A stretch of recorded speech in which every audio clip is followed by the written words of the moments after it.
Shalom, saudara yang dikasihi Tuhan Yesus Kristus. Selamat pagi, salam sejahtera buat saudara semua dimanapun saudara berada. Damai dan sukacita oleh Roh Kudus melimpah senantiasa dalam hati dan kehidupan saudara semua.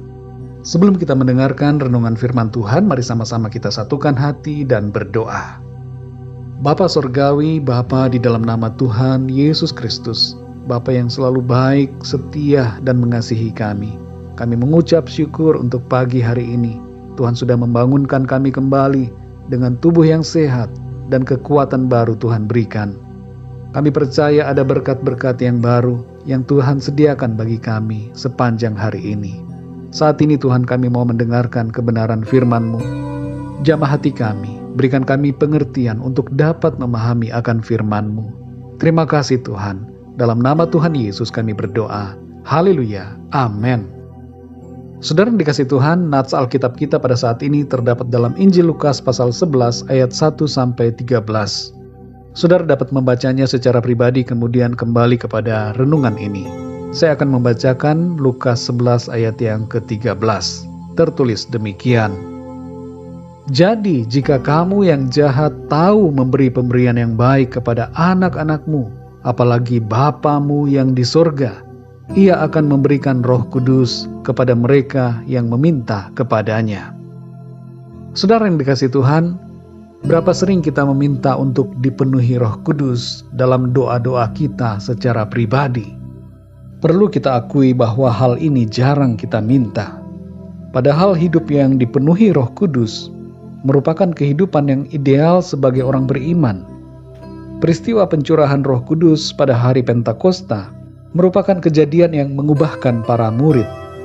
Dari yang tadinya tidak berani, bimbang, dan tidak mengerti, menjadi orang-orang yang berani untuk berbicara tentang firman Tuhan, tidak ragu-ragu, dan memiliki pengertian adikodrati tentang penebusan Kristus, keselamatan dan kehidupan kekal, serta berbagai perkara rohani yang berhubungan dengan kehidupan di bumi. Mereka melangkah dalam hikmat dan kuasa Roh Kudus. Memang saudara, setiap kita yang percaya kepada Tuhan Yesus Kristus telah memiliki Roh Kudus di dalam kita. Dalam 1 Korintus 12 ayat 3 bagian B tertulis, tidak ada seorang pun yang dapat mengaku Yesus adalah Tuhan selain oleh Roh Kudus. Namun demikian, tidak cukup sampai di situ saja. Kita harus penuh dengan Roh Kudus. Dalam Efesus 5 ayat 18 bagian B tertulis, hendaklah kamu penuh dengan roh. Kehidupan yang dipenuhi dengan Roh Kudus akan memampukan kita menjalani kehidupan dalam iman, pengharapan, hikmat, sukacita, dan damai sejahtera, dan menolong kita untuk mengambil sikap yang benar dalam menghadapi berbagai situasi. Saudara yang dikasih Tuhan, dalam Lukas pasal 11 ayat 1-13 ini, Tuhan Yesus mengajarkan bagaimana berdoa. Dan beberapa sikap dalam doa perlu kita miliki ketika kita meminta kepada Tuhan, khususnya ketika meminta Roh Kudus untuk memenuhi kita.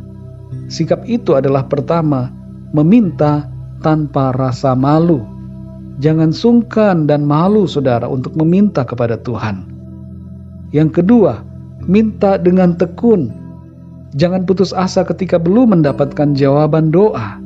Minta terus dengan sabar dan setia. Dan yang ketiga, minta dengan penuh kerinduan. Berdoa kepada Tuhan harus lahir dari hati yang sungguh-sungguh rindu untuk mendapatkan apa yang kita minta.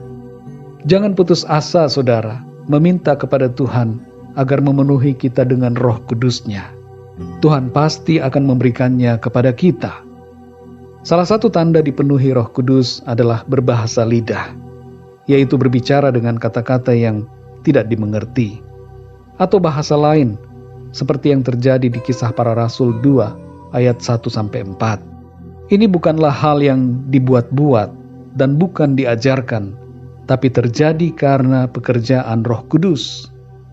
Tanda lainnya dari dipenuhi oleh Roh Kudus adalah bernubuat, seperti dalam Lukas 1 ayat 67, dan berbicara dalam pimpinan Tuhan, seperti yang tertulis dalam Lukas 1 ayat 41-45. serta menyampaikan firman Tuhan dalam tuntunan ilahi, seperti Petrus dalam Kisah Para Rasul 4 ayat yang ke-8.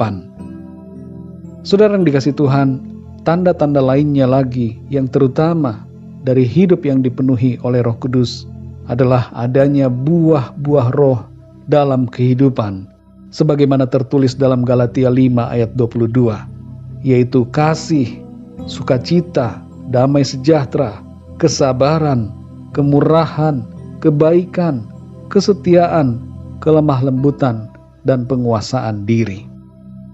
Saudara yang dikasihi Tuhan, dipenuhi Roh Kudus bukan berarti bahwa kita tidak bisa berpikir dengan pikiran kita sendiri, tapi pikiran kita diterangi dengan kuasa Roh Kudus, dan dengan itu kita bertindak, bersikap sesuai dengan tuntunan Tuhan. Hidup yang dipenuhi Roh Kudus akan memampukan kita menjalani hidup dalam kemenangan. Mari saudara yang dikasihi Tuhan, mintalah Tuhan untuk memenuhi hidup kita dengan Roh Kudus-Nya setiap hari. Tuhan akan memberikannya kepada kita. Mari kita berdoa saudara. Bapa kami yang di sorga, Bapa di dalam nama Tuhan Yesus Kristus, kami mengucap syukur untuk firman-Mu ya Tuhan, memberikan kami kepastian bahwa kami akan menerima ketika kami meminta. Saat ini ya Tuhan kami minta kepadamu, penuhi kami dengan Roh Kudus-Mu. Kalau ada di antara kami yang saat ini belum pernah mengalami kepenuhan Roh Kudus, penuhilah ya Tuhan dengan Roh Kudus-Mu saat ini ya Tuhan, supaya kami hidup dalam seluruh kebenaran-Mu. Terima kasih ya Tuhan, kami percaya, kami terima Roh Kudus-Mu di dalam kehidupan kami. Dan Engkau mengaruniakan kepada kami karunia-karunia Roh Kudus. Dan Engkau akan memampukan kami untuk hidup dalam buah-buah roh yang Tuhan kehendaki. Terima kasih ya Tuhan. Terima kasih Roh Kudus.